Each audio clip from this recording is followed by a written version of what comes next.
Hello বন্ধুরা, এখন আমরা জানবো আমাদের কেন্দ্রিকতার পরিমাপের তৃতীয় যে মেজারটি বা তৃতীয় যে পরিমাপটি প্রচুরক সম্পর্কে। প্রচুরক বা মোট আসলে খুবই সহজ এবং এটা বের করা খুব মোটেও কঠিন কোনো বিষয় না।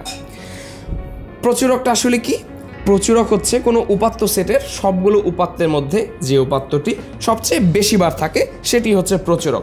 নাম থেকে আমরা দেখতে পাচ্ছি প্রচুরক, অর্থাৎ প্রচুর পরিমাণে যে উপাত্ত থাকবে।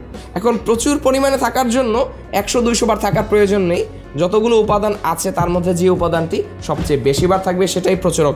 মনে করো আমার এমন একটি তথ্য উপাত্ত দেওয়া আছে যে 1, 2, 7, 7, 6, 5, 9, 11, 11, 15।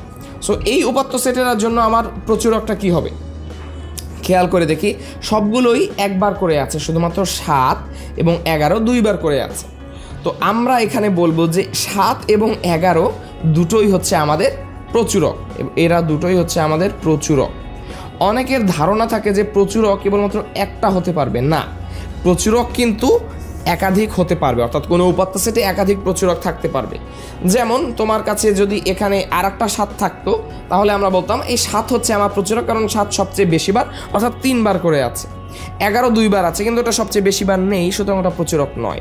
কিন্তু যদি 7 আমার দুইবার থাকে এবং 11 দুইবার থাকে, তাহলে আমার প্রচুরক কিন্তু আসলে দুইটা, 7 এবং 11।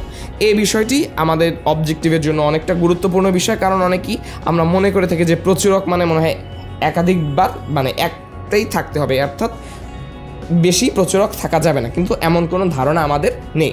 সো আমরা অলওয়েজ জানবো যে প্রচুরক হবে উপাত্তটির মধ্যে সবচেয়ে বেশিবার যে উপাত্তটি থাকবে সেই উপাত্তটি বা সেই মানটি, এবং এই প্রচুরক কোনো উপাত্ত সেটে একাধিক পরিমাণেও থাকতে পারবে।